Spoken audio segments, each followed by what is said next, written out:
Animations देखकर आप बिल्कुल ये ना समझे कि आज मैं आपको पढ़ाने वाली नहीं हूँ बच्चों, ये कोई कार्टून नेटवर्क दिखाने वाली हूँ, बिल्कुल नहीं, ऐसा नहीं होने वाला है। आज भी हम जो हैं वो कोई पढ़ाई का टॉपिक ही पढ़ेंगे। वो इसलिए क्योंकि हमारा जो टॉपिक है आज वो है सूचना का अधिकार 2005। और मेरी कोशिश यही रहती है कि हम इतने अच्छे से पढ़ें, मतलब मज़े से पढ़ें, ताकि टॉपिक भी हमें चलते फिरते याद हो जाए और हमारा पढ़ाई का सिलेबस जो है वो कंप्लीट हो जाए। तो 10th क्लास का बहुत इम्पोर्टेंट टॉपिक सूचना का अधिकार 2005, जिसे हम आरटीआई एक्ट के तहत जानते हैं। और पिछला जो हमारा वीडियो था मौलिक अधिकार, वो नहीं देखा हो तो आप देख लें। उसमें दूसरा वाला अधिकार बच्चों कौन सा था, आपको याद हो तो स्वतंत्रता का अधिकार, उसमें 19A के तहत आपको याद हो तो उसमें आरटीआई एक्ट के बारे में मैंने जिक्र किया था। तो उसी से संबंधित मैंने ये टॉपिक लिया है सूचना का अधिकार 2005। और ये आपका फ्रेंड आपको बताएगा पूरे सूचना का अधिकार के बारे में, जो आपके 10th के सिलेबस के अनुसार है। तो आगे बढ़ते हैं हम। लोकसभा द्वारा यह कानून 15 जून 2005 को पारित हुआ और राष्ट्रपति की मंजूरी के बाद देश में 13 अक्टूबर 2005 को लागू हुआ। यानी पूरे देश में केंद्र सरकार, राज्य सरकार सबके साथ मिलकर 13 अक्टूबर 2005 को ये लागू हुआ। तो आपका फ्रेंड बता रहा है कि हर नागरिक, यानी हम सभी, मतलब आपका फ्रेंड और हम सभी, ये नागरिक अधिकार है कि राज्य सरकार अथवा केंद्र सरकार के किसी भी विभाग अथवा कार्यालय से वह सूचना प्राप्त कर सकता है। यानी हम किसी भी विभाग या कार्यालय से सूचना प्राप्त कर सकते हैं। कोई भी नागरिक दस्तावेज या रिकॉर्ड देख सकता है और दस्तावेजों की प्रमाणित प्रतियां भी ले सकता है। प्रमाणित यानी हम प्रतियां यानी फोटोकॉपी जिस पर प्रमाणित किया गया हो कि वो सही हैं, उनके कामों को भी देख सकते हैं। विभाग या कार्यालय के काम में आने वाली सामग्री के नमूने भी ले सकते हैं। यानी कोई ऐसा काम चल रहा हो, सड़कें बन रही हो, है ना, पुल बन रहे हो, तो वो नमूने ले सकते हैं। कंप्यूटर सीडी या फ्लॉपी में भी सूचना ले सकते हैं।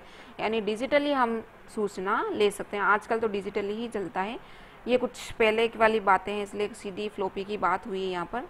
तो 10th सिलेबस के अनुसार आवेदन कैसे करेंगे हम वहाँ पर लोक सूचना अधिकारी के यहाँ पर, तो आवेदन पत्र एक होता है, उसके साथ 10 रुपये नकद या पोस्टल ऑर्डर के रूप में जमा कराने होंगे। वैसे आप एक सिंपल कागज़ में भी आवेदन कर सकते हैं। अगर सूचना बड़े आकार के कागज़ की नकल की है तो अलग थोड़ी राशि देनी पड़ती है। सीडी या फ्लॉपी में यानी डिजिटली हम मांग रहे हैं तो 50 रुपये जमा कराने होंगे। आवेदन के 30 दिवस के अंदर सूचना प्राप्त कर सकते हैं हम। 30 दिवस यानी 1 महीना ही होता है सूचना देने के लिए।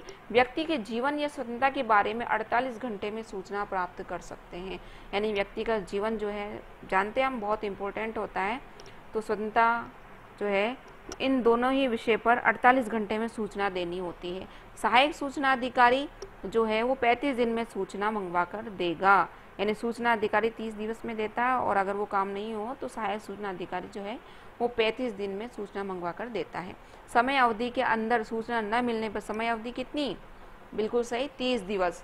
समय अवधि यानी 30 दिवस के अंदर अगर सूचना नहीं मिलती है तो सूचना देने से इनकार माना जाता है। साफ तौर पर अगर हमें सूचना नहीं मिल रही है तो वो इनकार माना जाएगा। तो ऐसे में क्या होगा, ऐसे में ये होता है सूचना नहीं देने पर जुर्माना अथवा पेनल्टी लगती है। तो क्या पेनल्टी लगती है, सूचना देने वाला अधिकारी बिना किसी सही कारण के आवेदन देने से मना करे, यानी लेने से मना करे, या जानबूझकर गलत या अधूरी सूचना दे तो 250 रुपये रोजाना के हिसाब से 25,000 रुपये तक के जुर्माने का भी प्रावधान है। किस पर, लोक सूचना अधिकारी पर। तो लोक सूचना अधिकारी कौन होता है बच्चों, जिस विभाग या कार्यालय में आप सूचना प्राप्त करने जा रहे हैं वहाँ पर सरकार द्वारा एक अधिकारी नियुक्त किया जाता है, उसे लोक सूचना अधिकारी कहते हैं। वहाँ पर आप अपना आवेदन दे सकते हैं और उससे सूचना मांग सकते हैं और जुर्माना भी उसी पर लगता है। सूचना आयोग जो है वो लोक सूचना अधिकारी के विरुद्ध अनुशासनात्मक कार्यवाही की सिफारिश भी कर सकता है। तो सबसे ऊपर क्या है, सूचना आयोग है जो लोक सूचना अधिकारी के विरुद्ध अनुशासनात्मक कार्यवाही की सिफारिश करता है। कौन से, हमें देखो बच्चों बिल्कुल ध्यान से देखें, ये बहुत इंपॉर्टेंट है। एज ए नागरिक ऐसा नहीं है कि हम किसी भी विभाग में जाकर, किसी भी कार्यालय में जाकर सूचना मांग सकते हैं।